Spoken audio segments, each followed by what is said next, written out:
Friends, જ્યારે મેં મમરામાં દહીં નાખી આ ટેસ્ટી રેસીપી બનાવી ત્યારે ખરેખર રસોડા ઉપર જ ખાવા માટે લાઈન લાગી ગઈ, કેમ કે બની જતી એટલી ટેસ્ટી, ઉપરથી એકદમ ક્રિસ્પી અને અંદરથી એકદમ સોફ્ટ. ચાલો હું તમને પરફેક્ટ માપ સાથે શીખવાડું કે જેથી મારા જેટલા પણ વ્યુઅર્સ છે આ રેસીપી ટ્રાય કરે ત્યારે પહેલી જ વારમાં એકદમ પરફેક્ટ બને.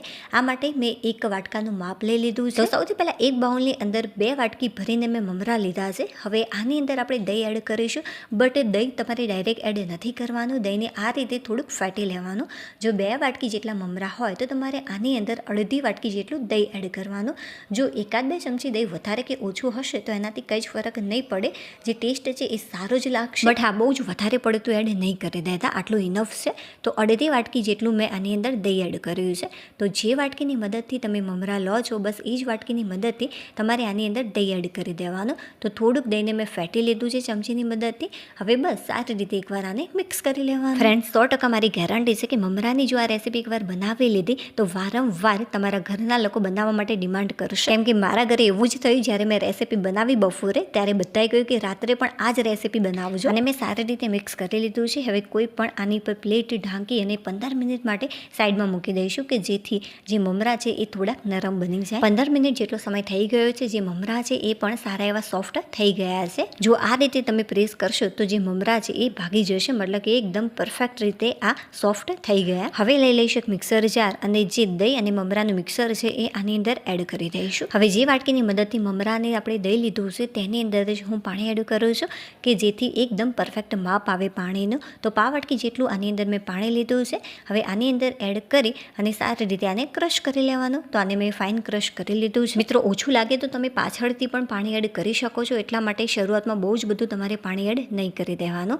હવે જે ક્રશ કરેલું મિક્સર છે એને આપણે એક બાઉલની અંદર નીકાળી લઈશું. હવે આપણે લઈશું એ જ મિક્સર જાર. તેની અંદર મેં એક બટાકાને બાફીને લીધું છે અને આ રીતે છાલ દૂર કરીને કટ કરી લીધું છે. તો આપણે એ એડ કરીશું આની અંદર અને થોડુંક હાથથી મેશ કરી લીધું. વાટકીના માપ પ્રમાણે હું તમને બતાવું તો આની અંદર મેં 5 વાટકી જેટલું બાફેલું બટાકું એડ કર્યું છે, જેને મેં હાથથી થોડું મેશ કરી લીધું. હવે આની અંદર આપણે ફરીથી પાણી એડ કરીશું. 5 વાટકી કરતાં પણ મેં ઓછું લીધું છે, તમે 5 વાટકી જેટલું પણ લઈ શકો છો. હવે બસ ફરીથી આને ક્રશ કરી લેવાનું.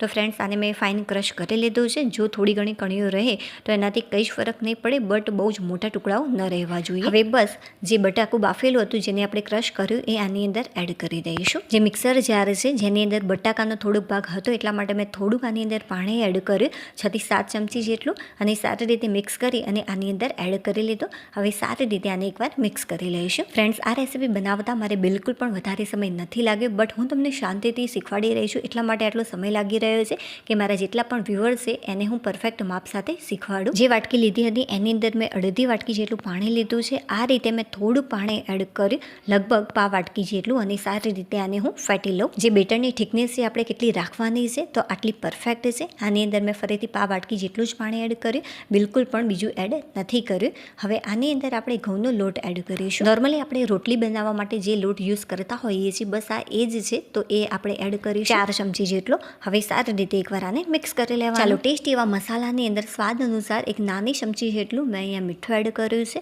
હવે 5 ચમચી જેટલો અજમો લઈશું, જેને હાથથી મસળીને એડ કરવાનો કે જેથી જે આની ફ્લેવર છે એ સારી એવી આવે. આની અંદર આપણે ખૂબ જ ઓછા મસાલા એડ કરીશું, છતાં પણ જે આ રેસીપી છે બહુ જ ટેસ્ટી લાગશે. હવે આની અંદર 1 ચમચી જેટલું જીરું, 5 ચમચી જેટલું મરીનો ભૂકો એડ કર્યો છે જેને મેં વાટી લીધો. હવે લીલા મરચાંની પેસ્ટ એડ કરીશું 2 ચમચી જેટલી. સારા એવા પ્રમાણમાં મેં કોથમીર લીધી છે, પાણીની મદદથી સારી રીતે વોશ કરી લઈશું અને ત્યારબાદ આની અંદર એડ કરીશું.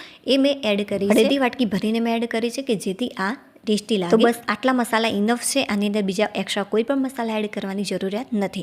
હવે બેટરને સારી રીતે એકવાર મિક્સ કરી લઈશું. તો ફાઇનલી સરસ મજાનું બેટર તૈયાર છે અને જેની થિકનેસ છે એકદમ પરફેક્ટ છે. જો તમને એવું લાગે કે જે ખીરું છે ઢીલું થઈ ગયું છે તો તમે આની અંદર ફરીથી ઘઉંનો લોટ એડ કરી શકો છો, બટ હા, મસાલાનું ધ્યાન રાખજો. જો મીઠું ઓછું લાગે તો ફરીથી પણ એડ કરી શકો. ચાલો હું તમને બેટરની થિકનેસ બતાવું. બસ આપણે આ ટાઈપનું થોડું કડક રાખીશું, સોફ્ટ બહુ નહીં રાખવાનું. જો વધારે પડતું તમે સોફ્ટ રાખશો તો જ્યારે આપણે એને ફ્રાય કરીશું ત્યારે ફૂટી જશે તેલની અંદર. જો તમને એવું લાગે કે મમરાના પકોડા ફૂટી રહ્યા છે તો તરત જ તમારે થોડોક આની અંદર ઘઉંનો લોટ એડ કરી અને જે બેટર છે એને વધારે પડતું કડક કરી અને ત્યારબાદ ફ્રાય કરી લો. અને તળતા સમયે કઈ બાબત ધ્યાનમાં રાખી ફ્રેન્ડ્સ, એ ખાસ ધ્યાનથી જોઈ લેજો. જ્યારે તમે પકોડા એડ કરો છો ત્યારે જે તેલ છે એ સારું એવું ગરમ થયેલું હોવું જોઈએ. બહુ જ વધારે પડતું પણ ગરમ નથી કરી દેવાનું, મીડિયમ. જ્યારે તમે પકોડા એડ કરો છો ત્યારે જે ગેસની ફ્લેમ છે એકદમ ધીમી કરી અને ત્યારબાદ તમારે પકોડા આ રીતે ઉતારી લેવાના. આની અંદર એડ કર્યા બાદ જે ગેસની ફ્લેમ છે એ મીડિયમ કરી દેવાની, જે આપણે ધીમી રાખી હતી એ થોડા કૂક થઈ જાય ત્યારબાદ જ તમારે આને ટર્ન કરવાના. તરત જ જારું નહીં અડાડવાનું, નહીં તો આ ફાટી જશે. થોડોક આનો કલર જ ચેન્જ થાય ત્યાં સુધી આને ફ્રાય કરી લેવાના. તો સરસ મજાના એકદમ ક્રિસ્પી ફ્રેન્ડ્સ પકોડા બનીને તૈયાર થશે. એકવાર ચોક્કસથી આ રીતથી બનાવજો. મારી 100% ગેરંટી છે કે ઘરમાં બધાને બહુ જ પસંદ આવવાના છે. લાસ્ટમાં હું તમને આનો ટેસ્ટ કરી બતાવું કે ખરેખર જે આ પકોડા છે મમરાના એ કેવા બન્યા છે. તો ફ્રેન્ડ્સ બન્યા છે ને એકદમ ક્રિસ્પી, અને ઉપરથી જેટલા ક્રિસ્પી છે એટલા જ અંદરથી એકદમ સોફ્ટ છે. તો ચોક્કસથી ફ્રેન્ડ્સ એકવાર બનાવજો. મારી આ રેસીપી તમને થોડી પણ પસંદ આવી હોય તો પ્લીઝ વિડીયોને લાઇક કરી દેજો. ચેનલ પણ નવા હોય તો ચેનલને સબસ્ક્રાઈબ કરવાનું બિલકુલ પણ ભૂલતા નહીં. તો ફાઇનલી બધા જ મેં પકોડા સર્વ કરી લીધા છે. સોરી ફ્રેન્ડ્સ, બધાની અડધા, કેમ કે અડધા તો બધા ખાઈ ગયા, કેમ કે બન્યા જ હતા એટલા સરસ મજાના ટેસ્ટી. વાવ ફ્રેન્ડ્સ, બન્યા છે ને અંદરથી એકદમ સોફ્ટ. ચાલો હવે આપણે ફરીથી મળીશું એક નવી રેસીપી સાથે. ત્યાં સુધી બાય.